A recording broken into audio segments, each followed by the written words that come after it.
Ce que tu vas découvrir dans cette vidéo n'est pas qu'un chapitre d'histoire. C'est une vérité qu'on ne t'a jamais racontée. Une vérité qu'on a essayé d'étouffer. Mais aujourd'hui, elle revient à la lumière. Prépare-toi. Il y a des années dans l'histoire qui ne s'oublient jamais. Des années où les cœurs musulmans ont saigné, mais où la foi n'a jamais fléchi. Des années où l'islam s'est retrouvé face à des choix cruciaux, et où Allah a testé la Ummah comme jamais auparavant. L'année 1947 n'était pas une année comme les autres. Imagine un monde où des millions de musulmans sont déracinés de leur terre, où la Palestine se voit voler son futur, où un nouveau pays musulman naît dans les larmes et le sang, où les savants sont traqués et où l'appel à la prière résonne malgré les chaînes. Tu crois connaître l'histoire de l'islam? Attends de voir ce que 1947 a vraiment laissé derrière elle. Chapitre 1. Un monde déchiré par la guerre. Nous sommes en 1947. Le monde entier porte encore les cicatrices de la Seconde Guerre mondiale. Des villes en ruine, des familles brisées, plus de 70 millions de morts.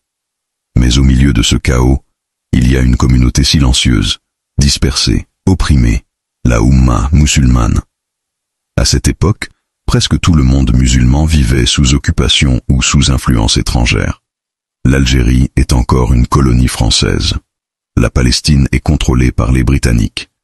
L'Égypte est surveillée par les troupes anglaises.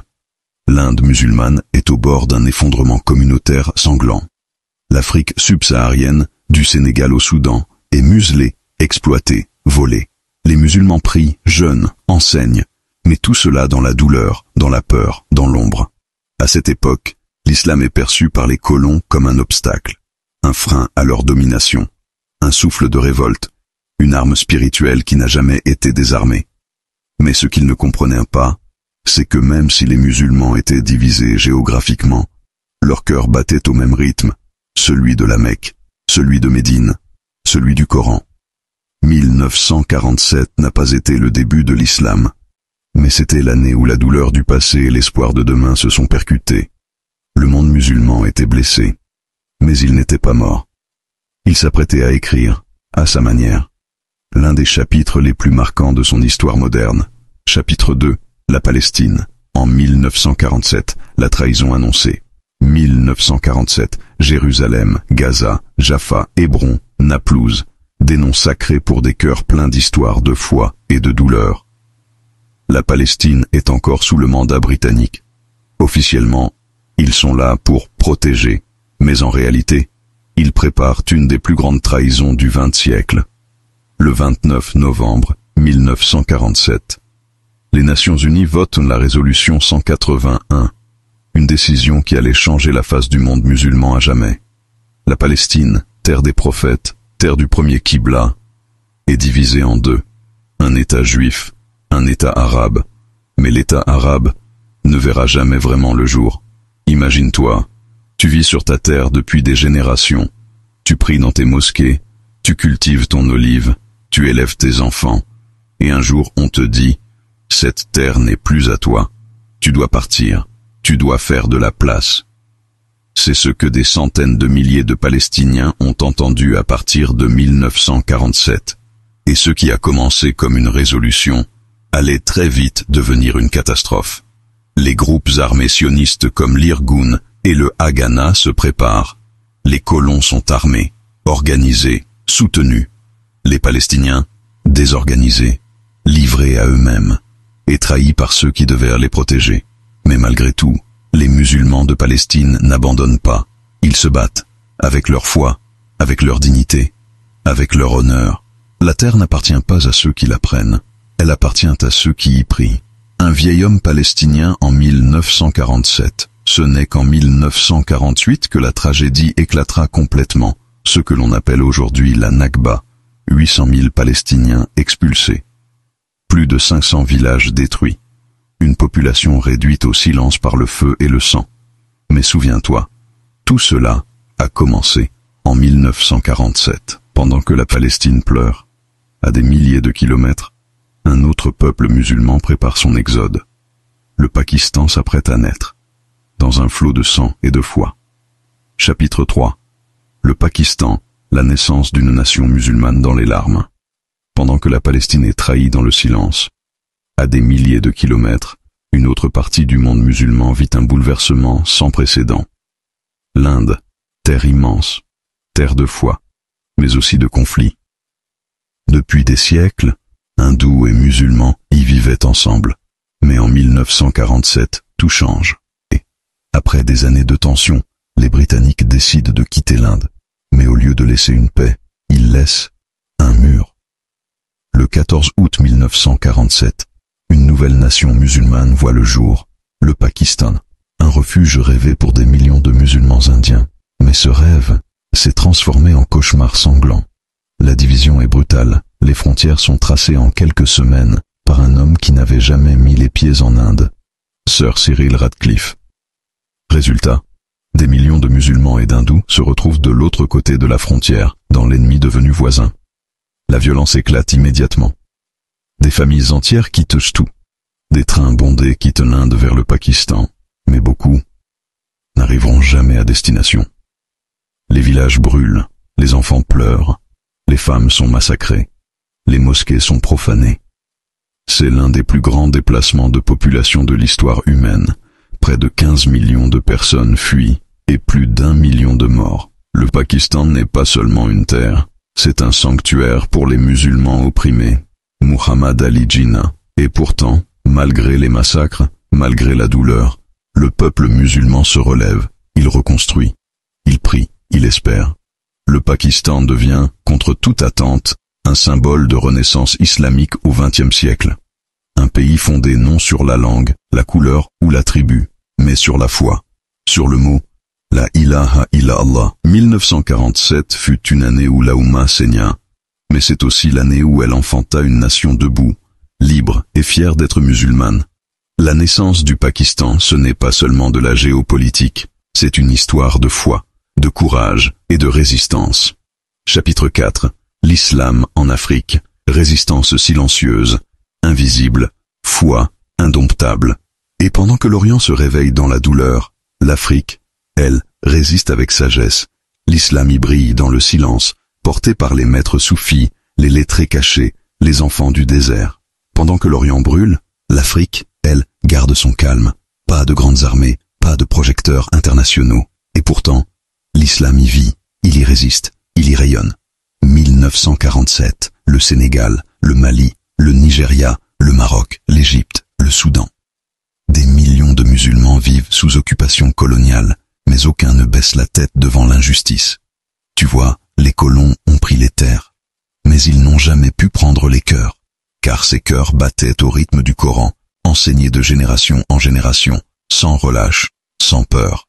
En 1947, dans les zones rurales d'Afrique de l'Ouest, des enfants récitaient le livre d'Allah en écrivant sur des planches de bois. Leur voix était faible, mais leur foi était indestructible. Les confréries comme la Tijaniya, la Kadiriya ou la Mouridiya maintiennent la religion vivante dans tout le Sahel. Des figures comme Cheikh Ahmadou Bamba, El Hadj Malik Sy, Cheikh Ibrahim Niasse, Ousmane Dan Fodio, alayhim rahma, ont transmis un islam spirituel, enraciné, paisible, mais puissant. Les colonisateurs ont tout fait pour les faire taire. Exil, prison, intimidation, mais sans succès. Ils n'avaient pas d'armes, mais ils avaient des chapelets. Ils n'avaient pas d'uniforme, mais leur turban valait plus que tous les drapeaux. Ils n'avaient pas de radio, mais leur dhikr faisait trembler les murs des injustes. L'Afrique musulmane ne s'est jamais soumise, elle a résisté avec le silence et la lumière. L'islam ne s'est pas implanté ici par l'épée, mais par l'exemple, par la patience, par l'amour de Dieu. En 1947, pendant que les bombes explosaient ailleurs, en Afrique, l'islam se fortifiait dans l'ombre. Il se transmettait de père en fils, de maître à élève, de cœur à cœur. Et c'est ce feu intérieur, silencieux, invincible, qui allait bientôt alimenter les luttes pour l'indépendance et la justice sur tout le continent africain. Chapitre 5. Les premiers musulmans en Occident, invisibles mais présents. Mais pendant que l'Afrique préserve la foi, un autre terrain s'ouvre en silence, l'Europe. Là où l'appel à la prière était inconnu, une nouvelle présence musulmane commence à naître, discrète, mais pleine d'avenir. En 1947, Pendant que le monde musulman se bat pour survivre, une présence timide, presque imperceptible, commence à s'installer là où on ne l'attendait pas.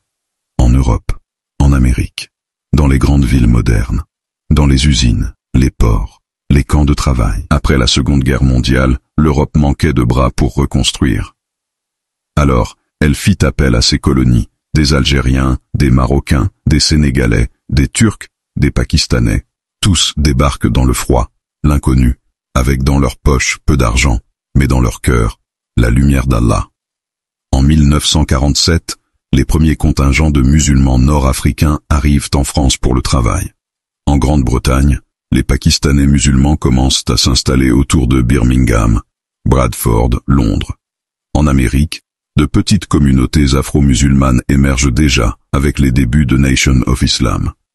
Ils vivaient dans l'ombre, loin de leurs mosquées, loin de leurs savants. Mais ils priaient, ensemble, en cachette parfois, en silence souvent. C'est cette génération, celle de 1947, qui a planté les premières graines de l'islam dans l'Occident moderne.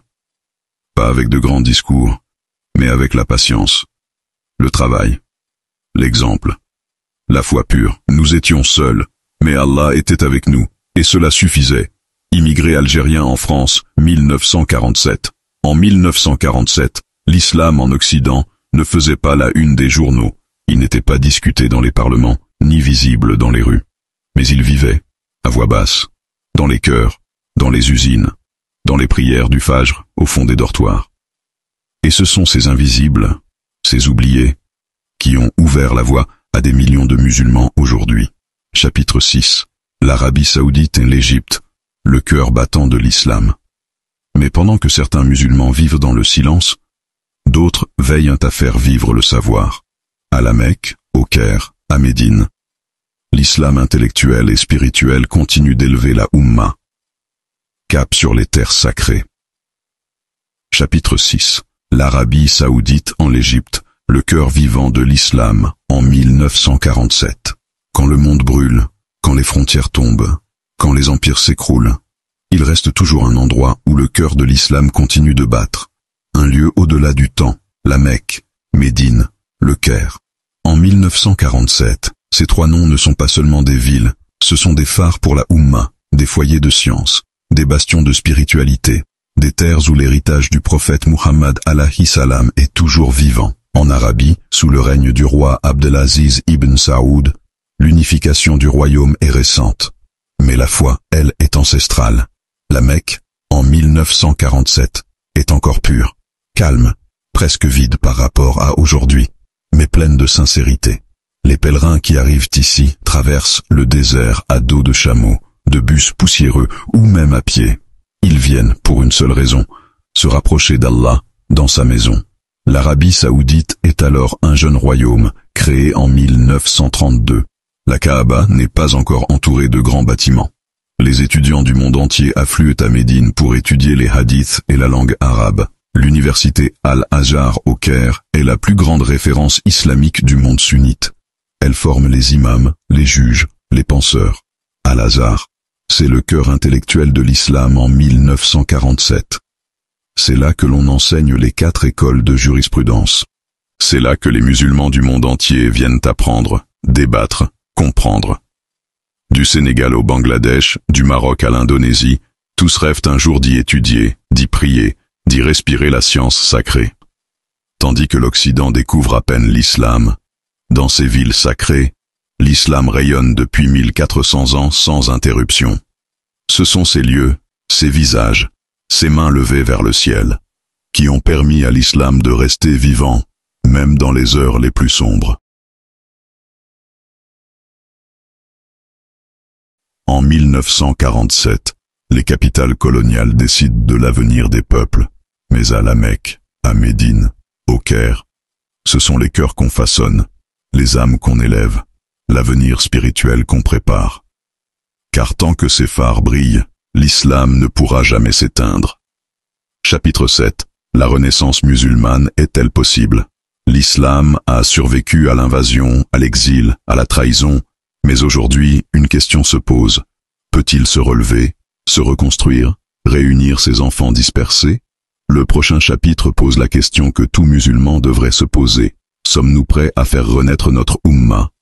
1947 n'était pas seulement une année d'histoire, c'était un miroir. Un miroir tendu à la Ummah pour lui demander « Où vas-tu? Que veux-tu? Et surtout, es-tu prête à renaître? Le monde musulman est-il mort?